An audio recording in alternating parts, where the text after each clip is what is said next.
و آنهایی که فکر میکنند که تنها کارفرمایشان رزقشان را میدهد، شما چی نصیحت میکنید؟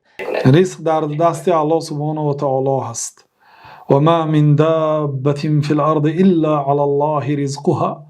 الله سبحانه و تعالی میگوید که یگان چارپای نیست در روی زمین مگر رزق وی بر ذمه الله است.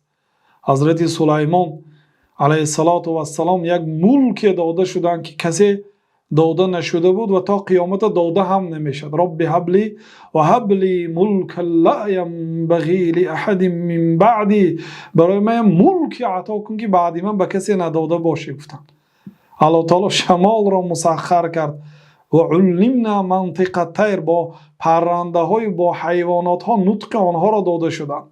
جن ها در اطاعت ایشان بود. ملکی که سلیمان علیه السلام داده شدند کسی داده نشد. لیکن یه روایت است که یک روز خواستند که تمام مخلوقات را سلیمان علیه السلام رزق دهند، فقط به یک روز، و تا نصف روز نشده تمام ماهی های بحر از آب برآمده آواز می برآوردند از گرسنگی. ببینید زمین از چهار یک حصه زمین است، کره زمین سه حصهش آب است و در داخل آب چقدر حیوان ها ماهی ها هست که همه رزق آنها را الله تعالی می دهد. اگر یک میلیاردر دنیا اگر یک خوراک سحری به تمام 8 میلیارد آدم اگر دهد، مبلغش تمام میشه. یک خوراک سحری فقط مبلغش تمام میشد.